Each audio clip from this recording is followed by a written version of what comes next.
अलैहिम वलद्दाल्लीन। आमन्तु बिल्लाहि सदक़ल्लाहुल अज़ीम। आइए सारा मजमा निहायती अक़ीदत व मोहब्बत के साथ, वक्त बहुत कम है, बिला किसी ताख़ीर के सभी हज़रात निहायती अक़ीदत व मोहब्बत के साथ इन्ना आतैनाकल कौसर के हक़दार वमा यंतिक़ु अनिल हवा के गुफ्तार सुब्हानल्लज़ी असरा की रफ्तार इन्नका लअला खुलुक़िन अज़ीम के शाहिकार फ़ितरत हुज़ूर मुहस्सिन इंसानियत जनाब मुहम्मदुर रसूलुल्लाह सल्लल्लाहु अलैहि वसल्लम की बारगाह बेकस पनाह में इस अक़ीदत के साथ दुरूद व सलाम का नजराना पेश कीजिए कि शायर कहता है, उन्हें खबर है कहीं से पढ़ो दुरूद उन पर। पूरा मजमा बोले, उन्हें खबर है कहीं से पढ़ो दुरूद उन पर कि भेजा किसने ये तोहफा हुजूर जानते हैं। अकीदा है ना हुजूर जानते हैं। रजा बरेली के रजा ने हमें बताया, अहादीस की रोशनी में अहादीस की जमा इस शेर में किया कि दूरो नजदीक के सुनने वाले वो कान। पूरा मजमा बोले, वो कोई और कलम होगा जो बिक गया था पेट्रोल और डॉलर पे, जिसने कहा था कि नबी अपने आशिकों की सदा नहीं सुनते हैं, लेकिन वो आशिक का कलम था। दुनिया की हुकूमत, दुनिया की ताकत, दुनिया की दौलत किसी आम आदमी के कलम को खरीद सकता है, लेकिन जो आशिक का कलम हो, दुनिया के पास इतनी दौलत नहीं कि वो खरीद सके। वो बरेली के रजा का कलम था। आशिक अनमोल हुआ करते हैं।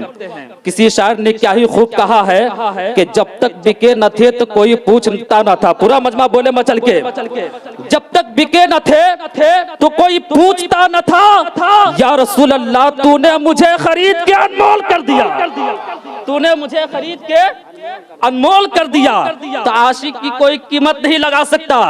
बरेली के रजा ने कहा था, उनसे कहा गया था कि आप भी किसी बादशाह की शान में लिखे हुआ आपको तोहफा देगा, तो बरेली के रजा ने कहा, करूं मदह अहले दुवल रजा, पड़े इस बला में मेरी बला, मैं गदा हूं अपने करीम का, मेरा दीन पारा ना नहीं।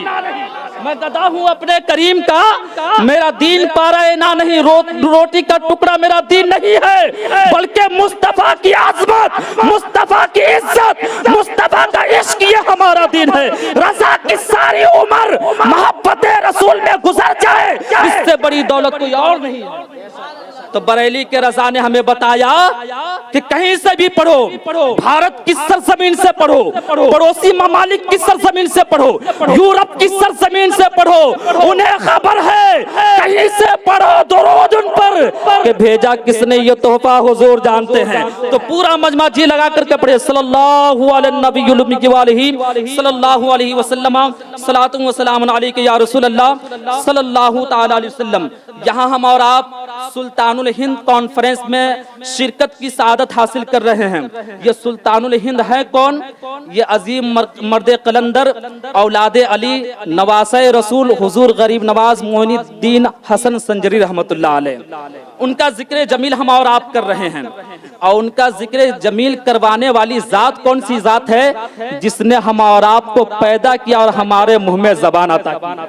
यह हम और आपकी खुशकिस्मती है कि आज की शब हम और आप उसका जिक्र जमील कर रहे हैं। अपनी किस्मत पे इतराइए, नाज कीजिए अपनी किस्मत पर कि ऐसे लोगों में परवरदिगार आलम ने हम और आपको शामिल फरमाया। परवरदिगार आलम का वादा है अपने ऐसे बंदों से, फरमाया फज़कुरूनी अज़कुरुकुम, कि जो बंदा मुझे याद करेगा, तुम मुझे याद करो, मैं तुम्हें याद करूंगा। अब परवरदिगार आलम जबान से पाक है, हाथ से पाक है, देखने से पाक है, दिल की जबान से पाक है। परवरदिगार आलम के याद करने का मतलब क्या है? तो उलमाए तफासिर कहते हैं कि जब कोई अपना शबो रोज मुस्तफा के इश्क में खुदा की रजा के लिए गुजार देता है तो वो दुनिया से चला जाता है।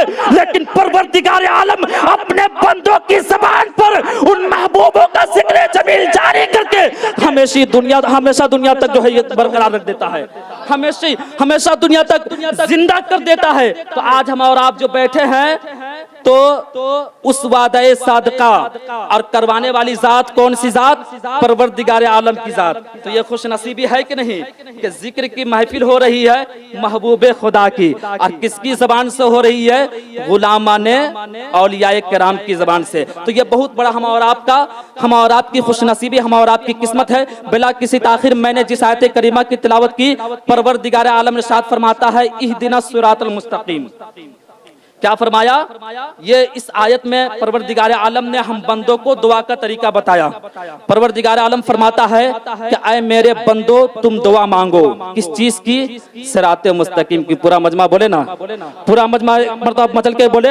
मैं आपकी बेदारी का जायजा ले लेता हूँ, 4 मिसले आपकी समातों की दहलीज तक इस अंदाज के साथ पेश करता हूँ कि कोई भी आशिक रसूल इस्लाम का मानने वाला यहाँ पे खामोश नहीं रहेगा और मेरे शेर का इस्तकबाल करता हुआ नजर आएगा। शायर कहता है इस्लाम था, इस्लाम है, इस्लाम रहेगा का जवाब देना है, एक भी हाथ नीचे नहीं रहना चाहिए। इस्लाम था, इस्लाम है, इस्लाम कुरान था, कुरान है, कुरान और इस्लाम की गर्दन पे हुसैन इब्ने अली का एहसान था, एहसान है। पूरा मन्ना बोले एहसान रहेगा। परवरदिगार आलम ने साथ फरमाता है मेरे बंदो मुझसे दुआ करो सिराते मुस्तकीम का, मुझसे दुआ करो क्या है मेरे परवरदिगार आलम है मेरे खालिक मुझे सीधे रास्ते पे चला। अब सीधा रास्ता है कौन सा? बहुत सारे लोग कह सकते हैं और कह रहे हैं कि मेरा रास्ता सीधा है, मेरा रास्ता सीधा है। आओ फैसला करते हैं कुरान पाक की रोशनी में, आओ फैसला करते हैं उसके फरमान की रोशनी में जिसने तुम्हें पैदा किया, हमें पैदा किया, दुनिया की सारी हर चीज को पैदा किया।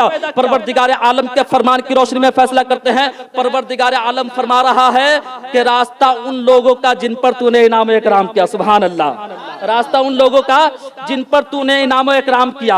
अब अल्लाह का इनाम किन लोगों पर हुआ है? तो आइए कुरान ही से फैसला करवा लेते हैं। परवरदिगार आलम ने इरशाद फरमाता है अनअमल्लाहु मिनन नबिय्यीन वस्सिद्दीकीन वश्शुहदाए वस्सालिहीन। पूरा मजमा बोले कि परवरदिगार आलम ने नबियों की जमात पर इनाम किया है, शुहदा की जमात पर इनाम किया है, औलिया किराम की जमात पर इनाम किया है, सालिहीन की जमात पर इनाम किया है। दूसरे लफ्जों में कह लीजिए तो परवरदिगार आलम का इनाम बरेली के ताजो शरिया पे हुआ है, मुफ्ती आजम हिंद पे हुआ है, आला हजरत पे हुआ है, हिंदुस्तान के राजा अजमेर के खाजा गरीब नवाज पर हुआ है। और आ जाइए तो अल्लाह का इनाम गौसे आजम पर हुआ है, अम्मा किराम पर हुआ है, ताबीन की जमात पर हुआ है, तबे ताबीन की जमात पर हुआ है, सहाबा किराम की जमात पर हुआ है। अल्लाह का इनाम अंबिया किराम की जमात पर हुआ है। सीधा रास्ता किन लोगों का रास्ता है?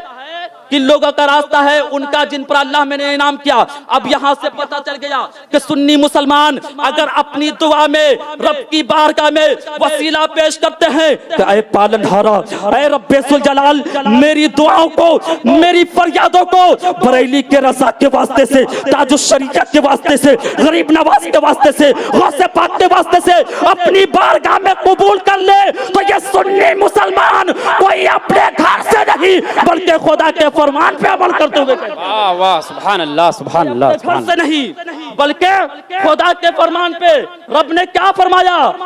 रास्ता उन लोगों का जिन पर अल्लाह का इनाम हुआ। और अल्लाह का इनाम कुरान पाक की रोशनी में किन लोगों पर हुआ आपने समात फरमा लिया। आप बत्तीसी के साथ जहन को करीब कीजिए। हुजूर गरीब नवाज अलैहिर्रहमा आज जितने औलिया किराम की जमात है इन लोगों के ताल्लुक से इख्तलाफ ही खत्म हो जाए अगर लोग ये समझ ले कि ये सारे के सारे औलिया किराम मौजज़तुम मिन मौजिज़ि रसूलिल्लाह है। ये सारे के सारे औलिया किराम रसूलुल्लाह सल्लल्लाहु अलैहि वसल्लम के मौजज़े हैं। आपने सुना होगा, पढ़ा होगा पढ़ने वालों ने कि परवरदिगार आलम ने अंबिया किराम को इस खाके दाने गीती पे मबूस फरमाया।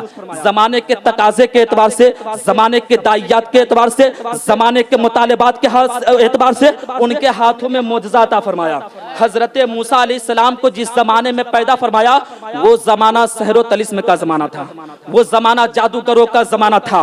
फिरऔन की हुकूमत की कुर्सी भी फिर जादूगरों की ताकत से चला करती थी। परवरदिगार आलम ने उनके दरमियान हजरत मूसा अलैहिस्सलाम को असा का मोजज़ा देकर के नाबूद फरमाया। किस चीज का मोजज़ा? असा का मोजज़ा देकर के। जब जादूगर सांप और अजदहे की शक्ल में अपने लाठी को जमीन पर बिछा रहे थे तो परवरदिगार आलम ने असाए मूसा को इतना पुराना अजदहा बनाया कि सारे जादूगरों के अजदहों को निकलता हुआ नजर आया। तो जमाने के तकाजे के एतबार से परवरदिगार आलम ने मोजज़ा अता फरमाया। हजरत ईसा अलैहिस्सलाम का जमाना कौन सा जमाना था? वो यूनान के तबीबों का जमाना था। किन लोगों का जमाना था? यूनान के तबीबों का जमाना था। यूनान के लोग कह रहे थे कि वो दावा कर रहे थे कि दुनिया में कोई भी ऐसा मर्ज नहीं है, कोई भी ऐसी बीमारी नहीं है जिसका मैंने इलाज तलाश ना कर लिया हो। अलबत्ता एक मौत है जिसका मैं इलाज अभी तक तलाश नहीं कर सका। वो कह रहे थे कि अनकरीब मैं मौत का इलाज तलाश करके अंबियाए किराम के मुतवातिर मिशन को दुनिया से मिटा दूंगा। यानी न मरना होगा, न कब्र की कैफियत होगी, न हश्र और नश्र की कैफियत होगी, यानी कि न सवालो जवाब होगा, ऐसी कोई बात नहीं होगी। वो अंबियाए किराम के मुतवातिर मिशन से लोगों को बंदगाने खुदा को भटकाने की कोशिश कर रहे थे। परवरदिगार आलम ने उनके दरमियान हजरत ईसा को पैदा फरमाया और आप मादर जात अंधे पे अपना हाथ रख देते हैं तो परवरदिगार आलम उस हाथ की बरकत से उसे बिनाई अता करता है। वाह सुभान अल्लाह, सुभान अल्लाह। हाथ की बरकत से मुर्दे पे हजरत ईसा अलैहिस्सलाम अपना दस्ते मुबारक रख देते हैं तो परवरदिगार आलम जिंदगी अता फरमा रहा है और कह रहे हैं अपने बंदों से, क्या है मेरे बंदो सुनो, जिंदगी तुम्हारी हिकमत से नहीं बल्कि खुदा की कुदरत से मिला करती है। जिंदगी तुम्हारी हिकमत से नहीं बल्कि खुदा की कुदरत से मिला करती है। जिंदगी नबियों के कदमों से वाबस्ता है। जो नबी के कदमों में आता है जिंदा होता जाता है, जो नबी से दूर जाता है मरता चला जाता है। जावेदा पैहम दवा हरदम जवा है जिंदगी, है कभी जा और कभी तस्लीम जा है जिंदगी, है जा और कभी तस्लीम जा है जिंदगी। जान दे दी तो हयात अबदी मिल गई, बाकी रह गए तो तारीख का हिस्सा बन गया। बाकी रह गए उलमाए किराम, मेरे असातिज़ाए किराम, इनका फैजान हम पे बरस रहा है। ये मुफ्ती कमरुद्दीन मिसबाही साहब जिनसे मैंने सानिया जमात में भी जो है शर्फ इक्तिसाब किया, मुफ्ती शहबाज आलम मिसबाही साहब और हमारे मुफ्ती तशामुद्दीन जिनका मैंने ज़माने तालीम इल्म में ज़माना नहीं पाया लेकिन ये हमारे उस्ताद हैं क्योंकि हमारे मादर इल्मी के उस्ताद हैं। वाह बेशक सुभान अल्लाह। तो ये सारे उलमाए किराम का फैजान इस खादिम पर और इस शागिर्द पर बरस रहा है। बस आप थोड़ी देर और से को बेदार रखें, थोड़ी देर और ज़हन को बेदार रखें। मैं जो अर्ज कर रहा था कि हजरत ईसा अलैहिस्सलाम के दरमियान, हजरत ईसा अलैहिस्सलाम को यूनान के तबीबों के दरमियान पैदा फरमा करके फरमाया कि तुम्हारी हिकमत से नहीं बल्कि खुदा की कुदरत से जिंदगी मिलती है। लेकिन हम और आपके प्यारे नबी, नबी आखिर ज़मा, महबूब किबरिया, मकसूद कायनात, सरवरे कायनात, फखरे मौजूदात इस खाके दाने गीते पर तशरीफ लाए तो आखिरी नबी बन करके आए। आपके बाद अब कोई नबी नहीं आएगा। परवरदिगार आलम ने फरमा दिया कि ऐ मेरे हबीब आप आखिरी नबी हो, आप पर नबूवत का दरवाजा बंद किया जाता है, यानी कि अब कोई नबी नहीं आएगा। जितने अंबियाए किराम आए उनको गिने चुने मोजज़े दिए गए, लेकिन हुजूर सरवरे कायनात हम और आपके प्यारे नबी को बेशुमार मोजज़े दिए गए और हर नबी का मोजज़ा उनके जमाने तक महदूद था। उनका जमाना खत्म हुआ, मोजज़ा खत्म हुआ, लेकिन हमारे नबी उस वक्त के भी नबी थे, इस वक्त के नबी है, सुबह कयामत तक के नबी हैं। तो उनका मोजज़ा खत्म होने वाला नहीं है। ये गौसे आज़म उन्हीं का मोजज़ा बनकर के तो जाहिर हो रहे हैं, गरीब नवाज उनका मोजज़ा तो बनकर के ही जाहिर हो रहे हैं, आला हज़रत उनका मोजज़ा बनकर के ही तो जाहिर हो रहे हैं। जब तक दुनिया कायम रहेगी अल्लाह रब्बुल इज्जत अपने हबीब का मोजज़ा जाहिर फरमाता रहेगा, अपने हबीब का मोजज़ा जाहिर फरमाता रहेगा। मामला ये है कि आप बोल रहे हैं तकल्लुम नवा हो तो मोजज़ा, तबस्सुम फरमा हो तो मोजज़ा, ईमान नज़र फरमाए तो मोजज़ा, आप कदम रंजा फरमाए तो मोजज़ा, पत्थर पे कदम रख रहे हैं तो पत्थर अगर नक्शे कफे पाए मुस्तफा अपने सीने पर इस अकीदत के साथ उतार रहा है कि जब दुनिया हमें याद करेगी तो अकीदत की निगाहों से बोसा देगी कि मुस्तफा जाने रहमत का कदम इस पत्थर पे पड़ा था और आज गुलामाने मुस्तफा पत्थर को बोसा दे रहे कि नहीं दे रहे? किस मोहब्बत में? पत्थर की मोहब्बत में नहीं, बल्कि अपने नबी की मोहब्बत में कि हुजूर का कदम नाज पत्थर पे पड़ा था। तो पत्थर भी आप अगर सहराओं से गुजर रहे हैं तो अपने बारिंदा साथ हो रहा है, दरख्तों से गुजर रहे हैं तो दरख्त साया कर रहा है, पहाड़ों से गुजर रहे हैं तो पहाड़ आप पे सलाम कर रहा है। और मोहब्बत का इजहार इस अकीदत, मोहब्बत का इजहार इन अल्फाज में कहाजा वहद युहिब्बुना व नुहिब्बुहु, ये वहद पहाड़ है, हम इससे मोहब्बत करते हैं, ये हमसे मोहब्बत करते हैं, हम इनसे मोहब्बत करते हैं, ये हमसे मोहब्बत करते हैं। तो मैं कहना ये चाह रहा हूं कि हुजूर को गिने चुने मोजिज़ नहीं बल्कि बेशुमार मोजिज़े दिए गए। उन्हीं मोजिज़ों में से एक मोजिज़ा ऐसा पावरफुल मोजिज़ा है, ऐसा इनकलाबी मोजिज़ा है जो आपके हाथों में है, जिसका आप रोज़ाना मुशाहिदा करते हैं, जिसे आपने बहुत गलीज इसमें गिलाफ में जो है बंद करके, बहुत मोटे गिलाफ में बंद करके अपने घरों के मकान में ऐसी ऊंचाई की जगह पे रख दिया है कि जिंदगी का हाथ वहां तक ना पहुंच सके, यानी कि वो कुरान अजीम है। ये परवरदिगार आलम ने हम और आपके हाथ में ये मुजज़ा अता फरमाया है। मैं एक बात कह दूं आपको, अरबी ज़बान में आयत एक मुकम्मल जुमले को भी कहते हैं और आयत मुजज़े को भी कहते हैं। परवरदिगार आलम ने अपने नबी पर, हम और आपके नबी पर कुरान उतार करके एक नहीं बल्कि हजारों मुजज़ा हमारे हाथों में दे दिया है। वाह, बेशक। अब अगर कुरान पढ़ेंगे तो हमारी जिंदगी बदलती हुई नजर आएगी, कुरान पढ़ेंगे तो हमारे माशरे में इनकलाब बनता हुआ नजर आएगा। अगर कुरान सिर्फ कुरान खाने के लिए पढ़ते हैं तो बरकत मिलेगी, और अगर फिक्र के लिए पढ़ते हैं तो फिक्र बुलंद होती हुई नजर आएगी। बस मैंने इन चंद बातों के साथ आखिरी पैगाम, हुजूर गरीब नवाज के मजलिस में आए हैं, उनकी अकीदत में बैठे हैं, उनका पैगाम ले लीजिए। आप कहते हैं कि मेरे पीरो मुर्शिद ने कहा कि जो कोई अल्लाह का बंदा अपने अंदर 3 खसलतें पैदा कर लेगा वो अल्लाह का महबूब बनता हुआ नजर आएगा। जो 3 बातें अपने अंदर पैदा कर लेगा वो अल्लाह का महबूब बंदा बन जाएगा। वो 3 बातें हैं कौन? समंदरों जैसी सखावत उनके अंदर पैदा हो जाए। पूरा मजमा बोले, पूरा मजमा बोले, आशिक ख्वाजा बोले, पूरा मजमा हाथ उठा करके बोले कि गरीब नवाज सुल्तानुल हिंद कॉन्फ्रेंस जिंदाबाद का नारा लगाए। मैं अर्ज ये कर रहा था कि गरीब नवाज ने जो हमें पैगाम दिया है, जो हमें रहनुमा उसूल दिए हैं, 3 बातें अपनी जिंदगी में शामिल कीजिए, अल्लाह का कुर्ब हासिल किए। कहा समंदरों जैसी सखावत। समंदरों जैसी सखावत का मतलब क्या है?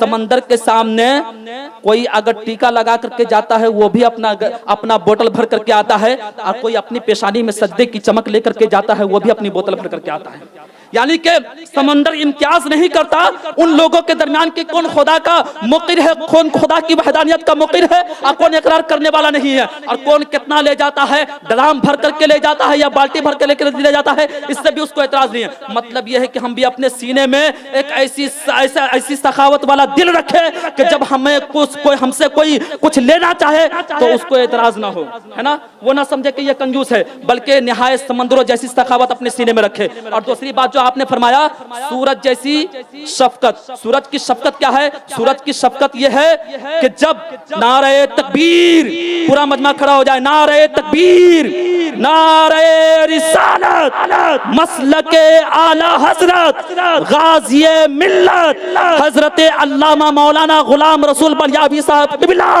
सुल्तानुल हिंद कॉन्फ्रेंस, नारे तकबीर, नारे रिसालत।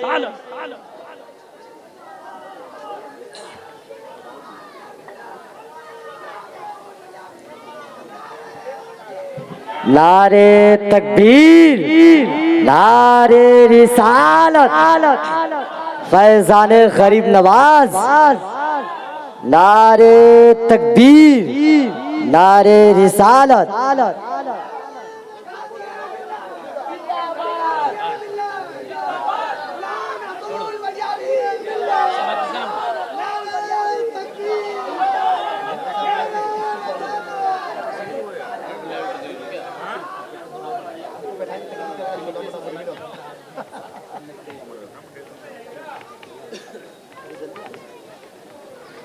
हज़रात, अभी आपने देखा कि आपके इस जलसे के मेहमान खुसूसी हज़रत अल्लामा गुलाम रसूल बलियावी आपके दियारे मोहब्बत में तशरीफ़ फरमा हो चुके हैं।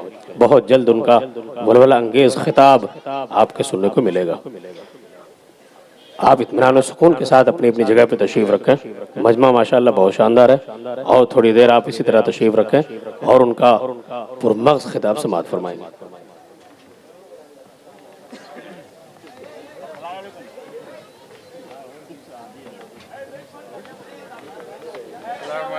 कैसे मिजाज आपकी तरह नहीं।